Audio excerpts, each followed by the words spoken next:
Battlefield 4 is here in the form of a fall beta. The game releases later this month on current-gen consoles and will release on next-gen consoles next month. Should we get excited for the game? Is this a good representation of what we're going to get in the complete package? I don't know. But I'm going to give you guys my thoughts on the beta. It's not really a real review, but my thoughts on the beta and whether we should be excited for the next installment in the Battlefield franchise. Let's get started.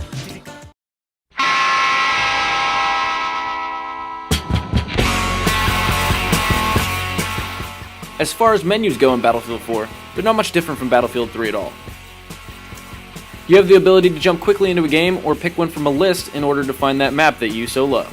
The two different game types are Conquest and Domination during the beta, Conquest being a classic version of Battlefield gameplay, going and capturing points for your team, and Domination being a close quarters variation with no vehicles. Battlefield 4's soldier customization doesn't stray too far from what was put in place with Battlefield 3. However, better descriptions make it easier on the player to make the right decisions on what to bring into the battlefield. Dog tags make a return and function in the same way, as they can be stolen and collected from those you melee on the battlefield. So looking at the different game types, Conquest is more of a classical Battlefield mode with vehicles and capturing points, but Domination is different in terms of the gameplay. There are no vehicles in Domination, which is very different from classical Battlefield gameplay. And so we load. And load again. And one more time. And so here is the spawning map. What's different from this iteration of Battlefield is that you actually can see the spawn point or your player that you're trying to spawn on's view. So that gives you a good advantage in terms of picking a good spawn point so you aren't getting totally mowed down right when you spawn.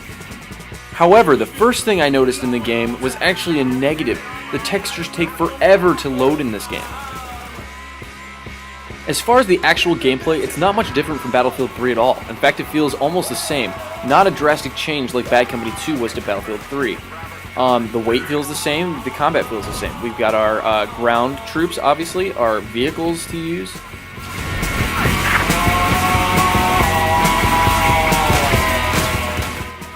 Skydiving makes a return. It's actually exactly the same as it was in Battlefield 3 as well.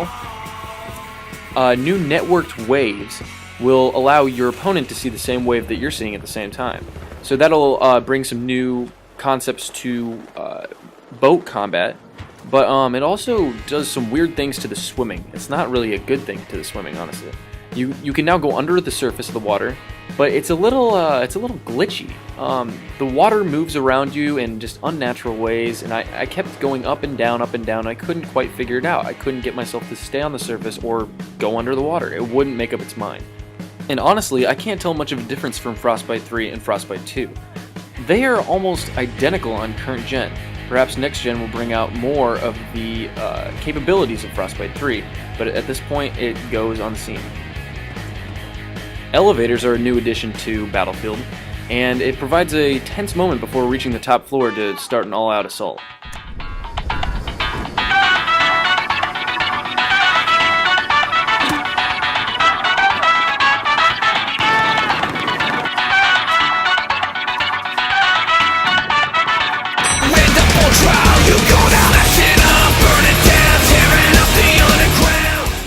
Also a new addition is the ability for all classes to use certain guns that were previously exclusive to certain classes in other Battlefield games. Also new on the Battlefield is Levolution, a new concept put in place by DICE that allows large-scale destruction to change the battlefield in completely new ways. Although players set the charges to knock over such buildings, they are actually scripted events, so the destruction isn't happening dynamically. Also a problem is that the entire color scheme turns completely gray, and it's almost impossible to snipe after the tower comes down on the Siege of Shanghai map. So while aesthetically unpleasing, it also causes some gameplay problems from those who prefer their long-range combat. But it's undeniably awesome to see a building that you were just in at the top floor come tumbling down. Vehicle controls are actually a lot different this time around, with the left stick controlling your acceleration and deceleration, which is different from past Battlefield games and actually a little bit more like a Halo game. Helicopter controls this time around also utilize the left thumbstick in order to ascend and descend the helicopter. really cool addition is the ability to see the player that just murdered you with bullets wherever they are on the map. It'll highlight that douchebag even through walls, so you can go and hunt him down for revenge. The ability to peer out is back in Battlefield 4, which wasn't in previous installments on console. Post-game progression and post-game results go relatively unchanged in Battlefield 4 and stay true to what Battlefield 3 put in place. However, we now have the ability to exit the game in between games, unlike we were in Battlefield 3's launch. Mid-game customization is much more intuitive this time around, which is great for those who like changing things up. The Levolution on the Siege of Shanghai map allows players to hide in the rubble where that skyscraper once stood, allowing them to pop out on unsuspecting enemies. It provides some good gameplay differential without changing maps. But again, totally ruins ranged combat. I mean, look at this shit, you can't snipe through. As far as glitches go, they are plentiful in the Battlefield 4 beta. In fact, right when I was finishing up recording this thing, the game totally froze up and took a shit on me.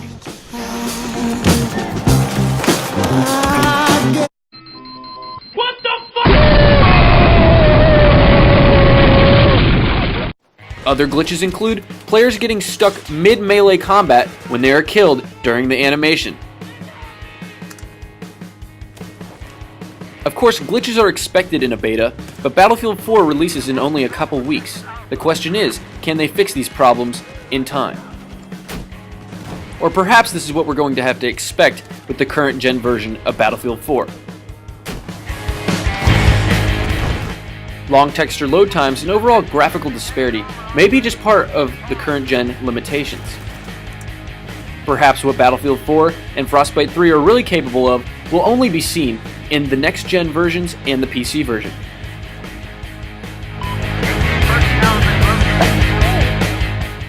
Muddy textures and occasional screen tearing and freezing are major problems with Battlefield 4 that take away from the experience. And overall, I really kind of just expected more from the Frostbite 3 engine, because it's really not much of a difference from Battlefield 3's Frostbite 2. But again, more likely than not, the true potential of Frostbite 3 will shine through on PC and next-gen consoles.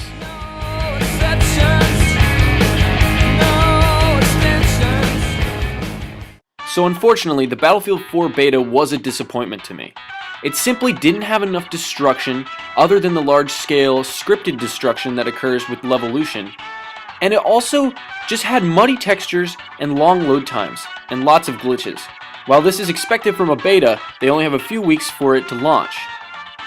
Taking down a skyscraper and Levolution overall is a welcome addition to the battlefield.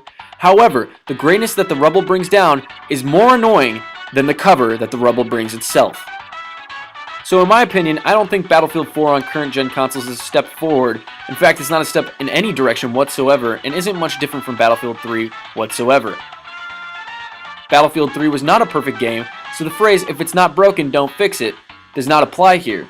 And in fact, they should have fixed a lot more than they did. However, welcome new customization options and Battlefield changes are great to Battlefield 4. There's not enough for me to recommend this game to anybody based off of the beta on current gen consoles. All this negativity aside, I actually have a copy pre-ordered for my PS4 along with my PS4. I'm looking forward to the next gen version, but hopefully it's a step up from what we saw in the current gen beta this October. But thanks for watching, guys. This has been my Battlefield 4 current gen beta recap / review. Check out my other videos, and I'll hopefully see you guys on the PlayStation 4 Battlefield.